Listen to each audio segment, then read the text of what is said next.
Ukraine और रूस के बीच करीब 2.5 साल से जंग चल रही है, जिसमें हजारों की तादाद में सैनिक और आम लोगों की जान जा चुकी है। बहुत से लोग इस जंग में बेघर हो गए हैं और अपना दुकान मकान सब खो चुके हैं।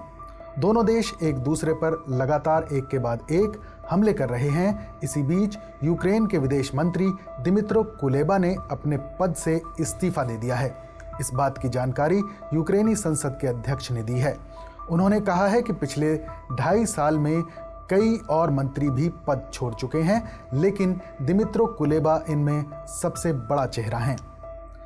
दिमित्रो कुलेबा युद्ध के दौरान यूक्रेनी कूटनीति का अहम चेहरा हैं। यूक्रेन के वर्खोवना राडा को विदेश मामलों के मंत्री दिमित्रो कुलेबा से इस्तीफा मिला है। रुसलान स्टेफनचुक ने सोशल मीडिया पर कहा कि संसद जल्द ही उनके इस्तीफे पर मतदान करेगी। 43 साल के दिमित्रो कुलेबा साल 2020 से यूक्रेन के विदेश मंत्री के पद पर थे। उन्होंने रूस के साल 2022 के हमले के बाद से कीव के लिए वेस्टर्न सपोर्ट के लिए दुनिया भर में दौरे किए। विदेश मंत्री दिमित्रो कुलेबा के अलावा मंगलवार को यूक्रेन के 6 और मंत्रियों ने अपने पद से इस्तीफा दिया। इनमें न्याय मंत्री, रणनीतिक उद्योग और पर्यावरण संरक्षण मंत्री भी शामिल थे। हाल ही में दिमित्रो कुलेबा भारत के दौरे पर आए थे। वो पहली बार मार्च के महीने में भारत पहुंचे थे। इस दौरान उन्होंने भारत के विदेश मंत्री डॉक्टर एस जयशंकर और उप राष्ट्रीय सुरक्षा सलाहकार विक्रम मिस्त्री से मुलाकात की थी।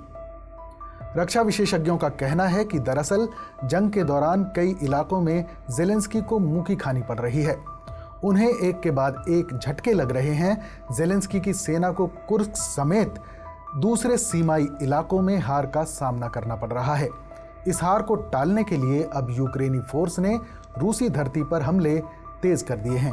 इसके अलावा पिछले 3 दिनों में रूस ने जिस तरह से यूक्रेन को दहलाया है, उसके बाद ज़ेलेंस्की की सेना ने भी ज़बरदस्त पलटवार किया है और क्रीमिया में यूक्रेन का हमला इसी का नतीजा है।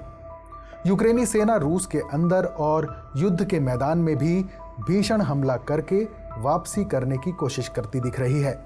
यूक्रेन ने रूस के कैलिनिनग्राद में भी विध्वंसक हमला किया है। एक विस्फोट के बाद कैलिनिनग्राद के रिहायशी इलाके में आग लग गई। नीपर नदी में यूक्रेन ने रूस के आधा दर्जन बोट को डुबा दिया है। उधर डोनेस्क में यूक्रेनी फोर्स ने रूस के 2 ठिकानों का अस्तित्व बिल्कुल मिटा दिया है।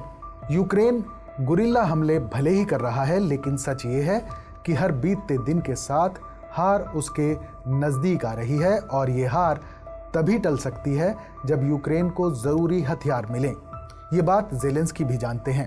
यही वजह है कि वो कई देशों से हथियारों की मांग कर रहे हैं।